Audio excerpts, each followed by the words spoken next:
which I announced in July, is already completed in its works, and we shall bring the bill in the next week.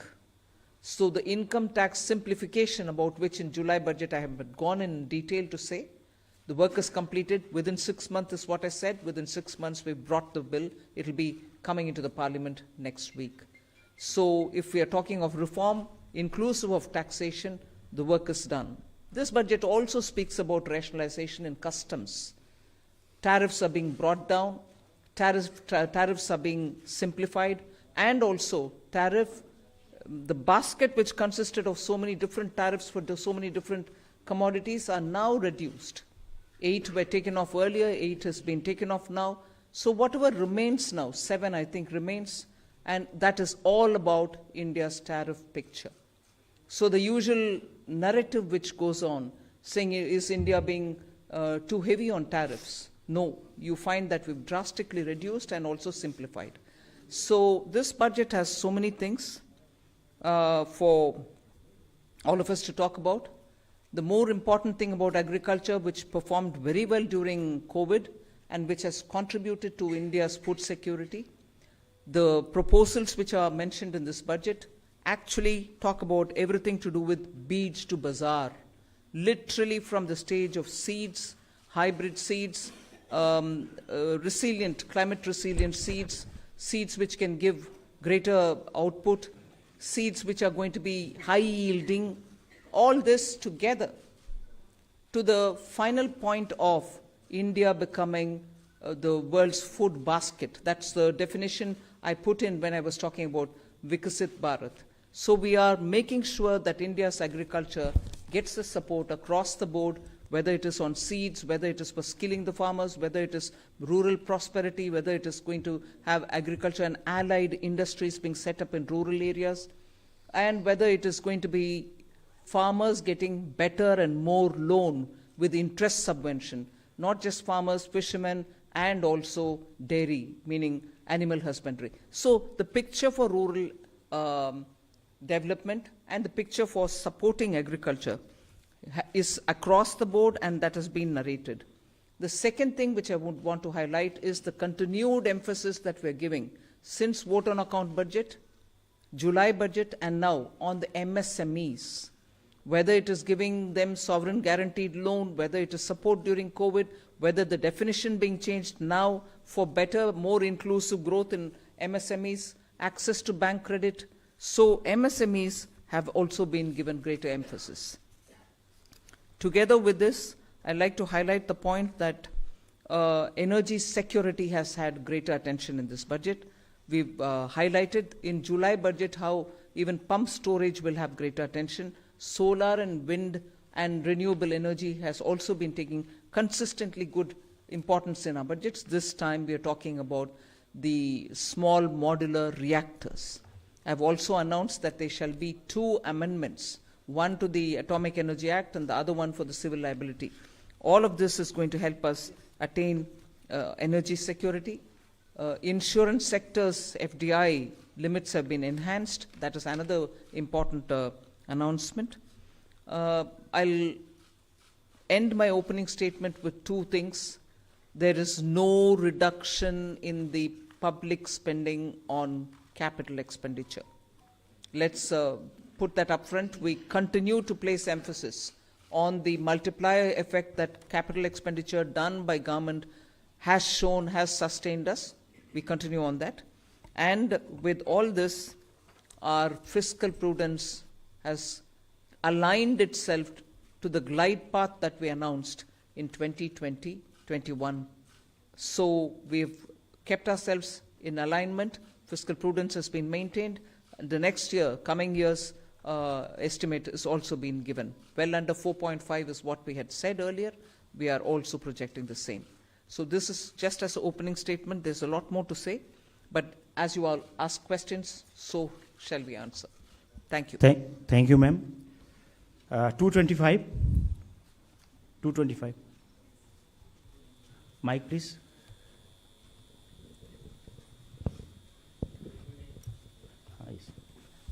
Ma'am, this is Shrimi Chaudhary from NDTV Profit. I just wanted to understand, ma'am, here.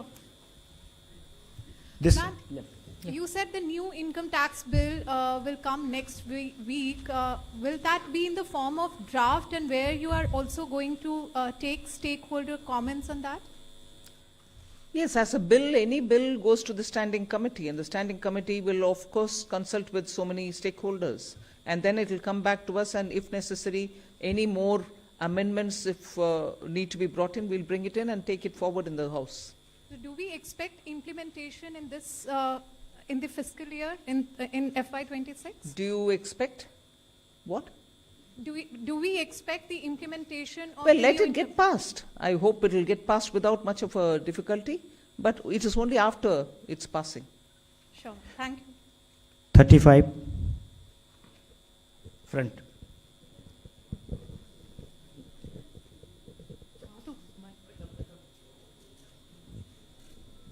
Ma'am, Timsi Jaipuria, this side from CNBC TV 18. As you said, this is a very responsive government, which is why government decided to give these tax rebates. But given the structure that you have announced, ma'am, up to 12 lakh is the rebate. Any reason why this rebate has been hiked from 7 to 12 lakh? Is it that the incomes or salaries were not growing up to the mark, which is why government thought that this rebate needs to be given? And also, how do you make up for this 1 lakh crore of revenue loss? Will it not impact the budget estimates? Where will you get this money from?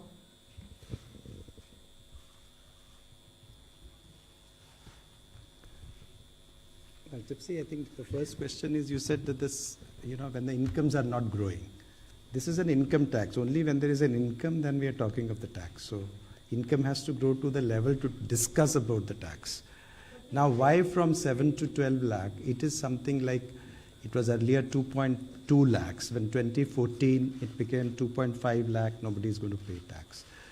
Then there was a 2019 that, we said 5 lakhs, nobody is going to pay tax. Then we said it was raised to 7 lakhs. And now it's being raised to 12 lakhs. So this is a perception that the government feels that, on the average 1 lakh per month, if you have, then you need not pay tax, which means that, we are doing it in two ways. One is we are reducing the slab rates. We are expanding the slabs. If you would have noticed, the slabs are now 0 to 4, 4 to the uniform slabs, and there is a gradualism.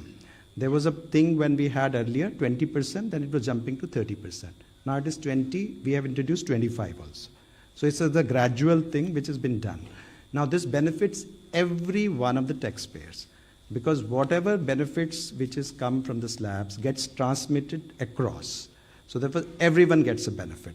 Now the second part, FM decided that, well, some people should get a little more benefit than merely slab rate reduction would have given.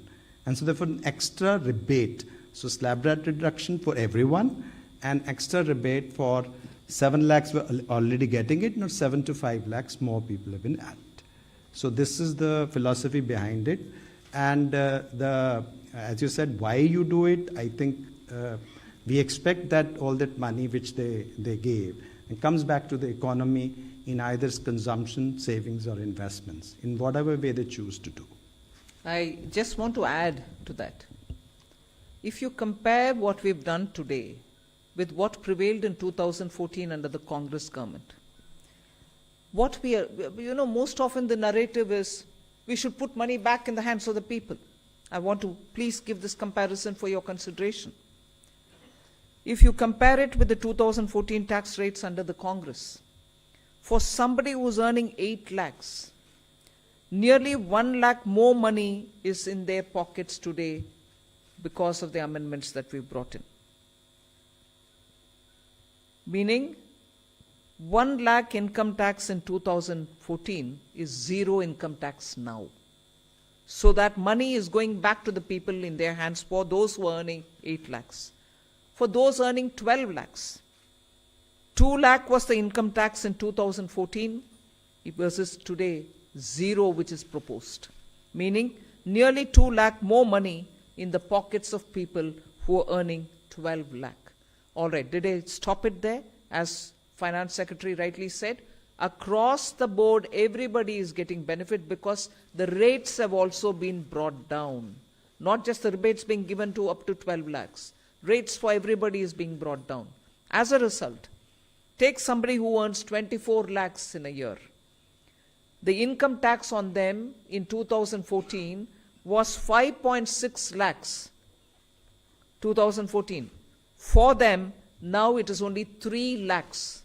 The rate change has benefited somebody who earns 24 lakh as well. So 2.6 lakh rupees more in the pocket of people who are earning 24 lakh. So it is not just those who are up to 12 lakh because they are not paying any tax at all, because rebate is given to make up for the tax amount which they have to pay.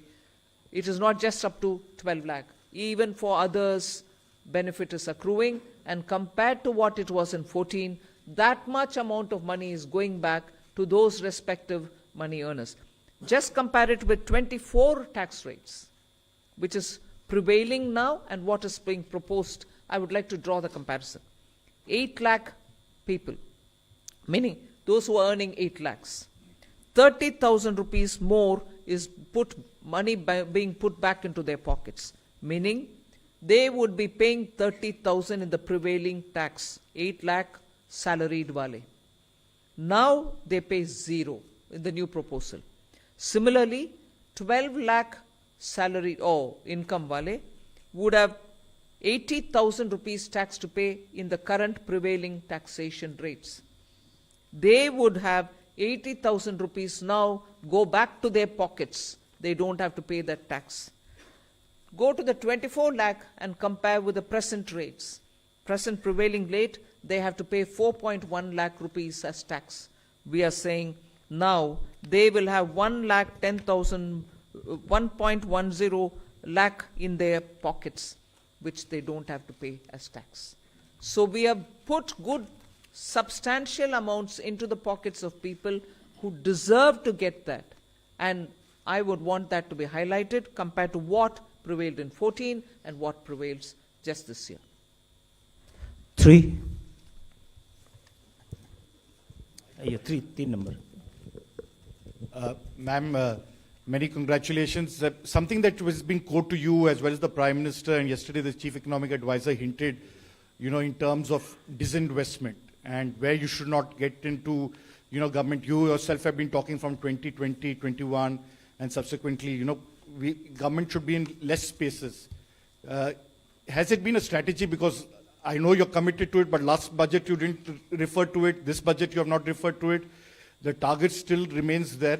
Is there any impetus that you're going to do towards what has already been announced by the budget? For example, bank privatization of banks and others. That's one. And the second because that was unanswered, you're making it simpler, the income tax, and bringing a thing. Does this mean that you can now not necessarily all the time you can do it through a schedule or an executive order if you want to give some relief to a common man in the new income tax bill that you bring in? No, giving relief any time will have to go to the Parliament, because if we are giving fiscal relief to people, it has to have approval from the Parliament. So but what the tax simplification really means is the complication in the language, the circuitous way in which they were explaining things, and adding too many exemptions.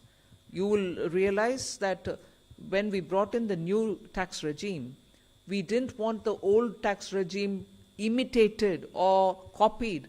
In that, there are several exemptions given in the old regime. In the new, we didn't want to give any because we wanted a simple, straightforward tax regime in which the rates can be brought down. That's what we've done even now. So the act itself had to be simplified. The attempt now is that. Okay. And on the disinvestment and... No, all that will continue. There won't be a relenting on any of this. On disinvestment, ma'am, if I can add, you see, the last time, July, also the similar questions were asked.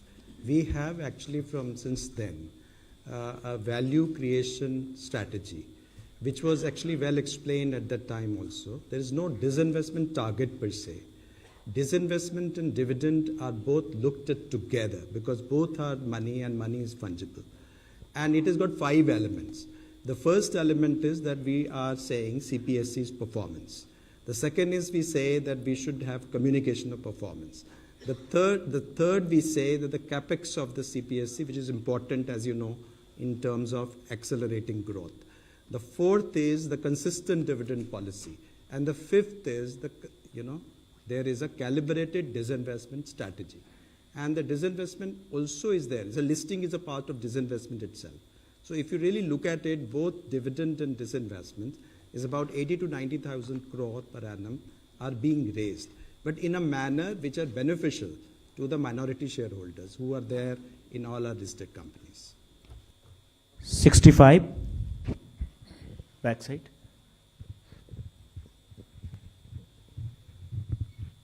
Good afternoon, ma'am. This is Ruchi Bhatia from Bloomberg News. I have a question for the Revenue Secretary and a question for you. If the Revenue Secretary can give us details on the benefits, the number of people who will benefit from the slab, from the rebates going up from 7 lakhs to 12 lakhs. And the question for you, Madam Finance Minister, a lot of people say that while the absolute number for CAPEX has gone up, the pace of spending has gone down as compared to a few years ago. Is it telling of the institutional capacity in terms of how much CAPEX push can the government really do? And secondly, as far as a lot of analysts do say that the multiplier that CAPEX has is a lot more than the multiplier in the economy than that tax cuts have. What would you, say to like some of those concerns as well? Well, 1 crore people will more benefit between the 7 lakh and 12 lakhs. Meaning 1 crore more people will pay no tax. On the CAPEX, I think there are two things playing out. One, of course, this particular year has had the elections happening, and because of that, both central government and state governments were catching up with investments, public spending on investments only from the second and the third quarter, so it showed. It's equally true that when fundamental requirements are taken care of, when you're bringing in additional overhead, there is a pace at which those additions happen. So it's not as if there is no thirst for capital expenditure, but now it will be at a pace in which you can build on each one of the developments that you've done prior. So it will continue. There are some departments which will need more. There are others who would probably reach a plateau, but expenditure will have to continue even in them. So the heads where the capital expenditure will happen will vary, but expenditure will happen in building assets. 121.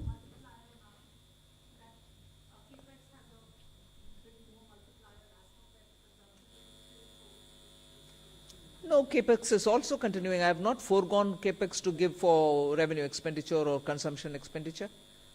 So both continue. Ajay. Look at what the overall numbers are.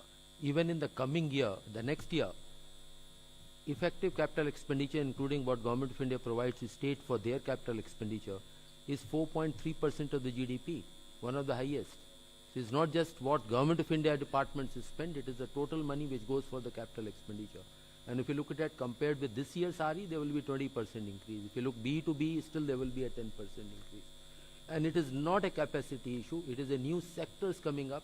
For example, if you notice, urban sector, the allocations are increasing. That's one area which requires a renewed focus. 121. On the CAPEX, because this point can come up later also.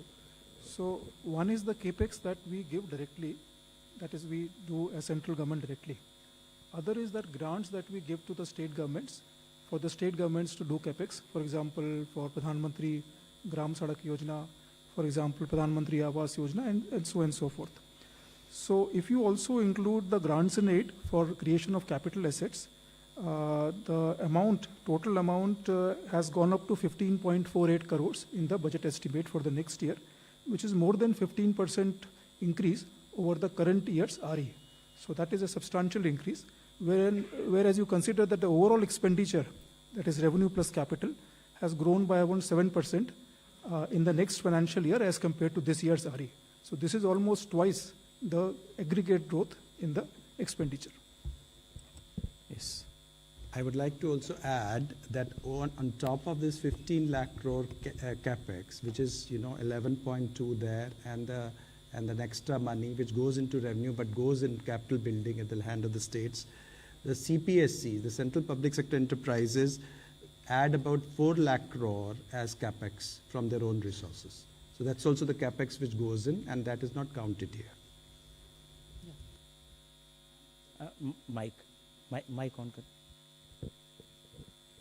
Tarun Sharma from Zee Business. Ma'am मेरे दो सवाल हैं. एक, ma'am आपने insurance की जो FDI limit है वो 74 से 100% करी है, तो क्या मैम जो इंश्योरेंस अमेंडमेंट बिल था उसकी जो बाकी रिकमेंडेशन है उसको रिजेक्ट किया गया है, सिर्फ इसी को एक्सेप्ट किया है 74 से 100% का?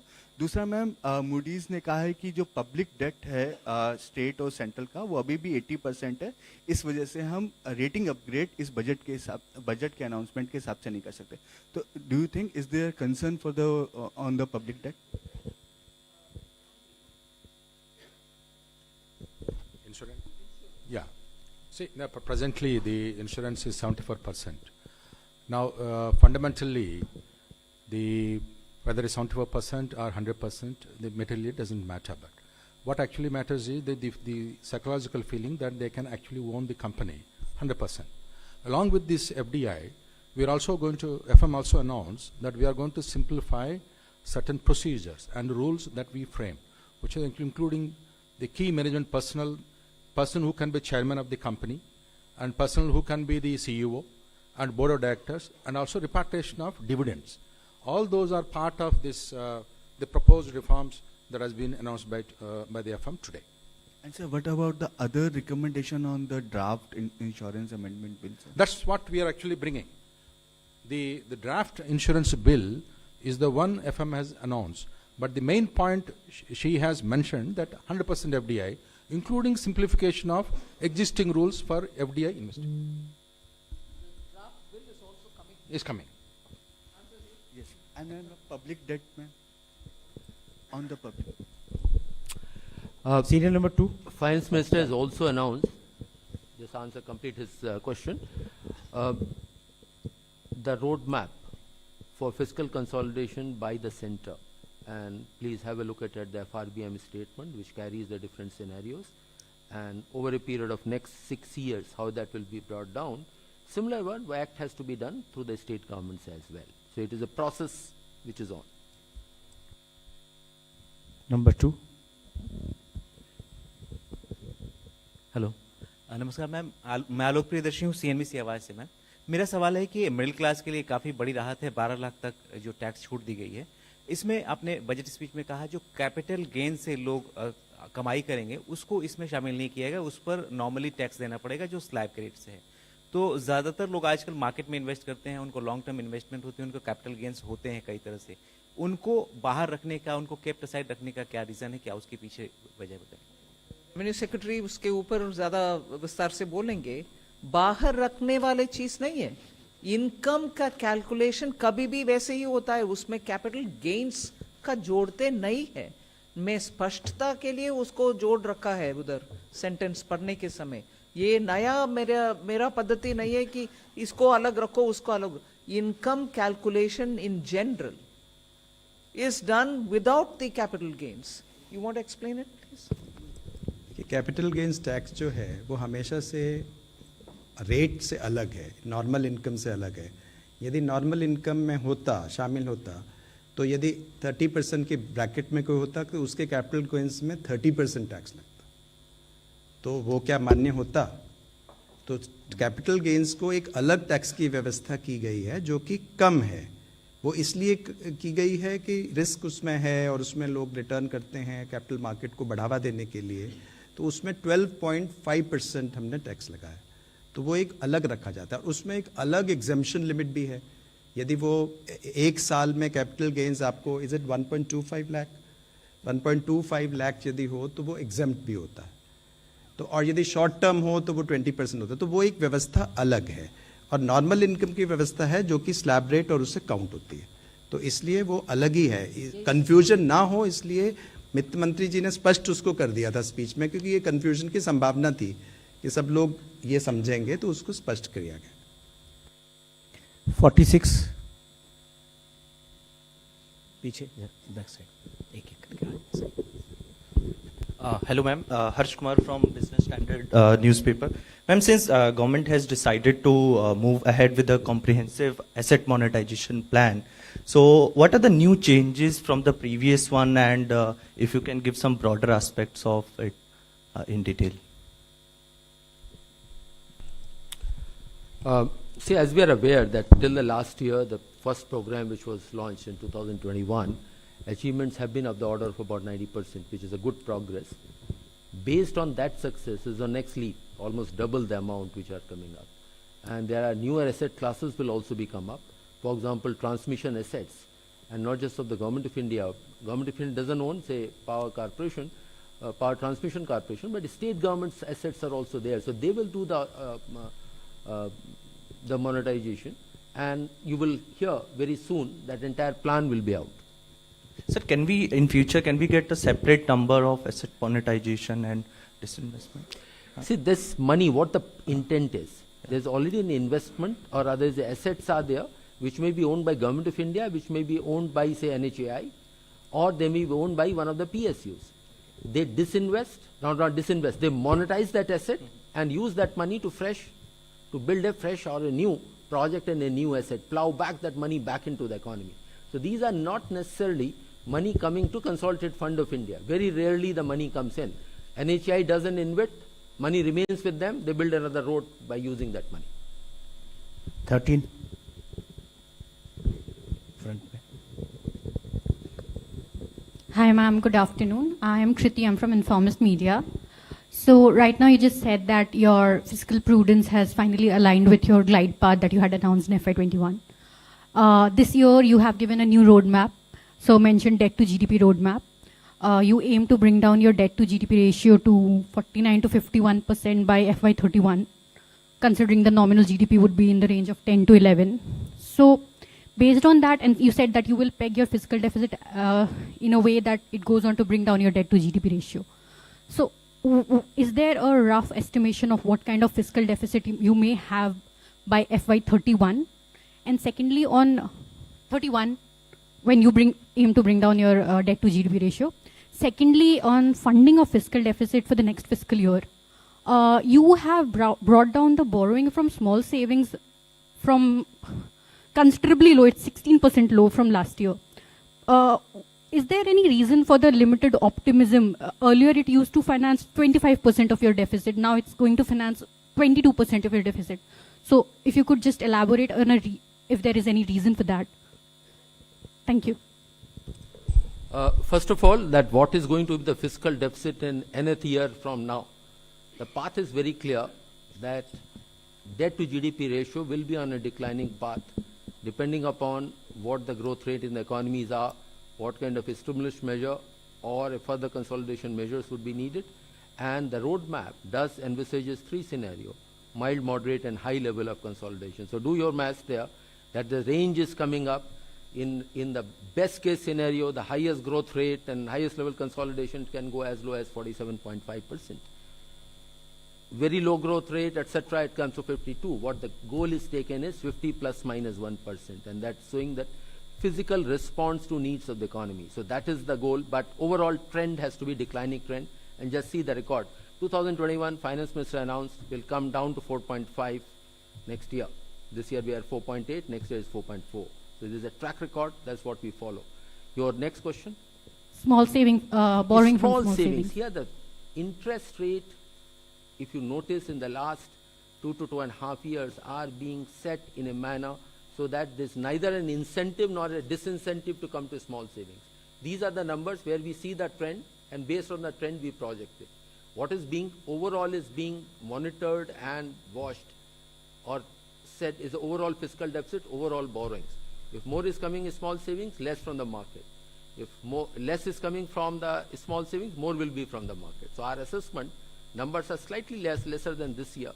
And to that extent, market borrowings we have indicated, which will be slightly less than the current year numbers, marginally lower are there.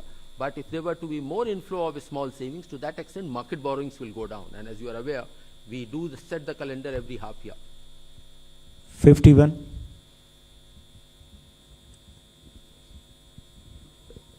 Hi, ma'am. This is Vikas from The Hindu.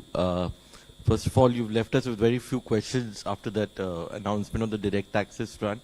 And you mentioned that there is a 1 lakh crore, revenue foregone from that move, which is obviously going to help boost consumption and demand and private investment in turn.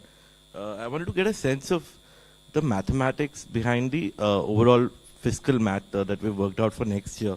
Because despite this tax relief, we are looking at a direct income tax as receipts, as a part of gross tax receipts, are likely to rise to 33.7% as per the revenue receipts plan, and which is the highest ever, and marks a significant increase over the 24-25 income tax receipts. So I wanted to understand what's, what gives, how do you work this out? Because on one hand, we are giving away significant relief.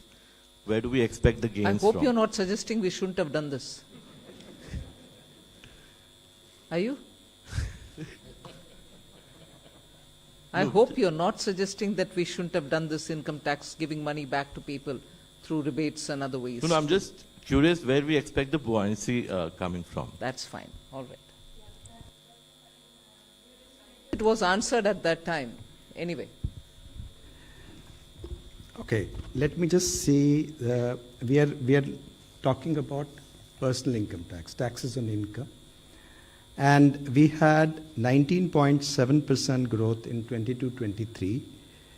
We have 25.4% in actual terms, and 23-24, we had 25%, and 24-25, if you take the RE figures, growth is likely to be 20%.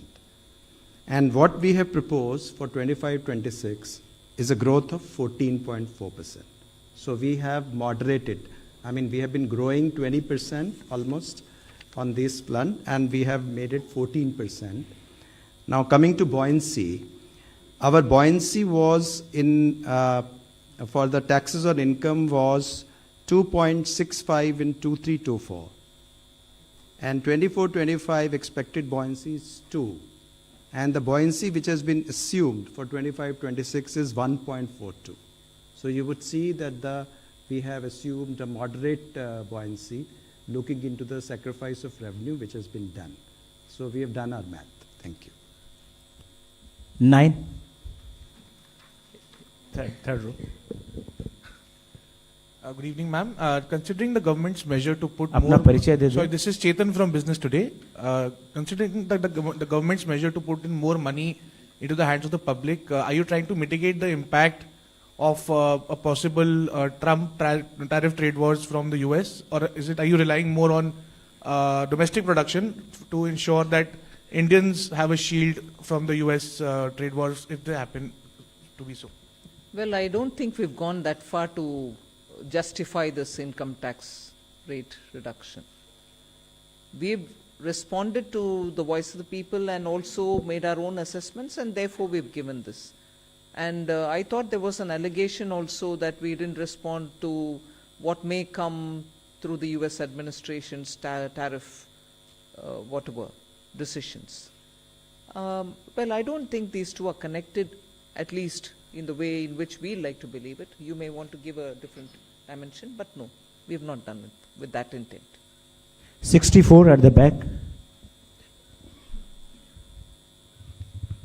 Madam नमस्कार, मैं महावीर सिंह बोल रहा हूँ, freelancing करता हूँ।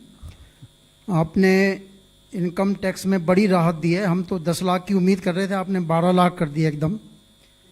और मुझे लगता है कि क्या सरकार इनकम टैक्स रिजीम से हटकर एक्सपेंडिचर टैक्स रिजीम की तरफ जा रही है? जो आप इनकम टैक्स में आपने कहा कि इस राहत से 1 करोड़ लोग इससे बाहर हो जाएंगे और इसमें कम ग्रोथ होगी, और दूसरी तरफ आपका जो टैक्स रिसीट है वो बढ़ता जा रहा है, पूरे बजट का आकार बढ़ रहा है, तो सरकार क्या एक्सपेंडिचर टैक्स की तरफ ज़्यादा झुकाव इसका दिख रहा है?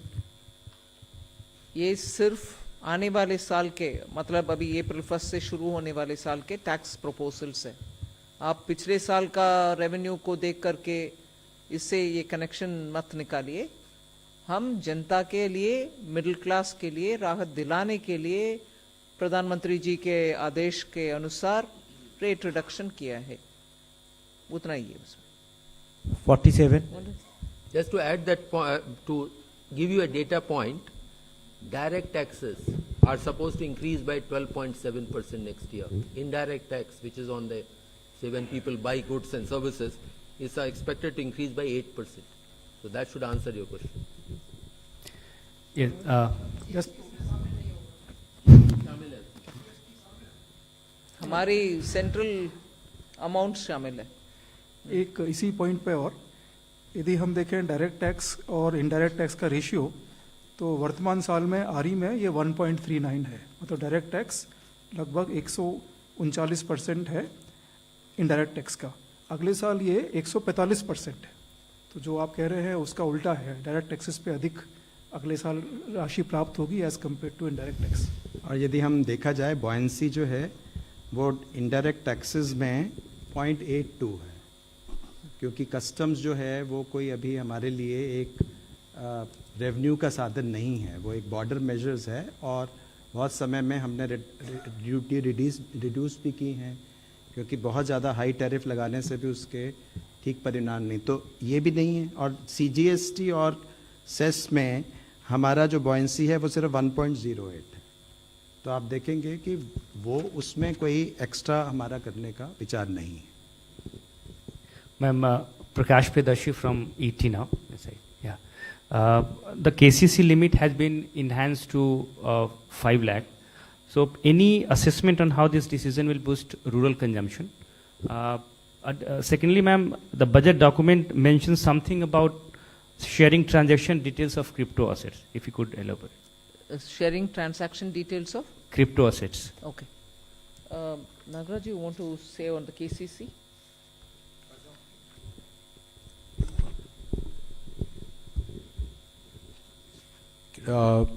Increase in the KCC. Yeah. This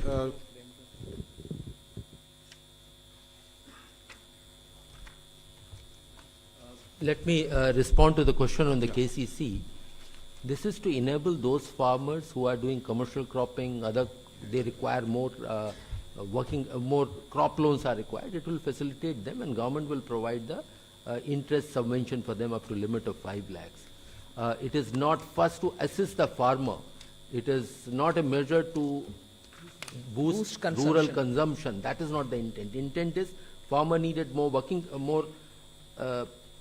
crop loans. It is to facilitate that. That is the purpose. And 1 lakh, it's been decided long time ago. High time it was changed. The KCC loans are given at the 7% rate of interest. It's already subsidized by the government at 1.5%. Now, if the prompt repayment is there, there is another 3% to the farmer. The effective rate of interest on KCC loans is only 4%. Now, with the current announcement by the FM, there will be almost about 26 crore additional budgetary impact for these KCC loans. 45. जहाँ तक crypto का सवाल है, अभी हम crypto पे tax लगा रहे हैं, although it's not a regulated entity. जैसे ब्लैक मनी में भी टैक्स लगता है, तो उसी तरह से क्रिप्टो में भी टैक्स लगता है। नहीं, मतलब रेगुलेशन ना होते हुए भी इट इज़ टैक्सेबल। उसमें OECD G20 के अंडर जो हमारा फ्रेमवर्क एग्रीमेंट है, उसमें 2027 से ये निश्चित किया है कि सब जो उसके सेक्रेटरीज हैं वो उसमें इंफॉर्मेशन शेयर करेंगे। तो उसके लिए टैक्स लॉ में ये व्यवस्था की जा रही है कि हम वो इंफॉर्मेशन गैदर करने का फ्रेमवर्क, जो रूल्स हमको बनाने हैं, वो हम कर लें। Ma'am, Meghna Mittal from Money Control. The union budget has announced a big income tax relief in the new income tax regime. Where's Meghna? The budget has announced a big relief in the income tax, so in the new income tax regime. So how many taxpayers have moved to this new income tax regime, and does this also mean that are we phasing out finally the old tax regime? 75% जो हैं, 75% have already moved to the new tax regime under the individual category. No, if we are No, the phasing out, I would have said it, na? The scheme is available, but we expect that almost everyone will shift now. 224.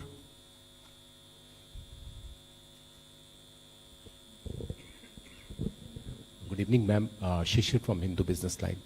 One of the popular scheme has been sovereign gold bond scheme.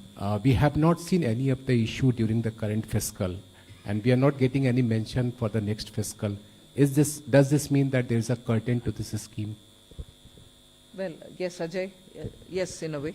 But Ajay can give you the detail. Yes. See, these are the decisions which are taken. What is the purpose is, one, of course, is to raise borrowings from the market for the purpose of financing the budget, and at some point of time, whether this asset class is to be supported or not. But the conditions of the recent past with the experience has been that this has been rather a fairly high cost of borrowings for the government. As a result, for the last several quarters, government has not chosen to follow that path. As and when a formal decision is there, you will get to know. Please go on. 223, left side. We'll take two more questions. Hello, hi. After this. Ruchika Chatravanshi from Business Standard. Just two things. One, if you could elaborate on the BIT that you've said that it will be made investor friendly. So will it be in the line with what we have with the UAE? And one, there is an increase in the corporate tax revenues also that have been projected in the FY26 budget. So what is the reason for you to, why are you expecting like a revival in corporate tax, which has been a bit of concern? Well, on the BIT, I think I've stated the reason why we want to revamp it, to make it more investor friendly. Yes, I can understand you quoting UAE and asking whether it is going to be in line with that. UAE was a bit more than, it was 2016 plus, it was more than the 2016 version of the BIT. But there is no particular template that I'm adhering to. We want to make it lots more robust and lots more investor friendly. 125. Ma'am, good afternoon. Karishma from Business Today. Congratulations to you and everybody. Ma'am, Manrega has again, it's seen a stagnant allocation in the last 2 years, despite that this year's FY25's utilization has already peaked until December. Do you expect a mid-year revision? And ma'am, a quick clarification on crypto. When is the DA-led crypto paper likely to be released? See, on Manrega, I think every year the same question is asked, and every year we answer the same question. It is a demand-driven program. If as a result of increased demand, a state or another state, a third state, wants money because their demand has to be met, the RE shows the numbers and we increase it. But just because of that, it doesn't mean that my BE will have to be on the enhanced note. Every year the numbers, in fact every crop season, post the crop season, the numbers vary. So as a demand-driven program, we'll certainly respond to it as and when the numbers come. On the crypto, when is the DA paper likely to come? You'll get to know when it comes out. This is last 6 at the back.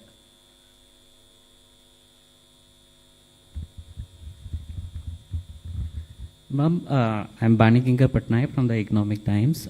In your speech, you have said that there would be a light touch regulatory framework and that a committee will be set up to review all non-financial sector rules and regulations. So, ma'am, is there, any possibility that it will also include financial sector regulations? But even as I read the speech, there were two different things. One for the non-financial and another for the financial. The financial is still being looked through the FSDC, whereas the non-financial is where we have appointed, or we are asking for an appointment of a high-level committee which will look at the regulations, particularly for compliance, for inspection, for certification. There are ever so many overlaps, friction points, pain points. So to sort that out, our approach is this: one, through the FSDC for the financial, and for the non-financial, several of them which are non-financial, the high-level committee. Ma'am, again, in the nuclear energy space, there is an announcement that there could be more private participation sought.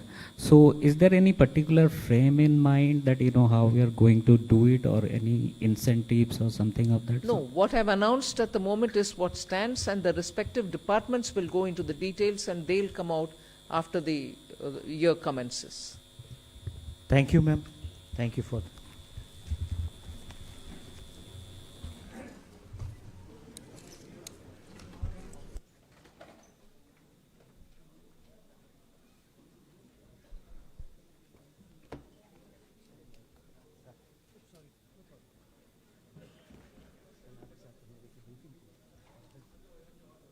That's okay.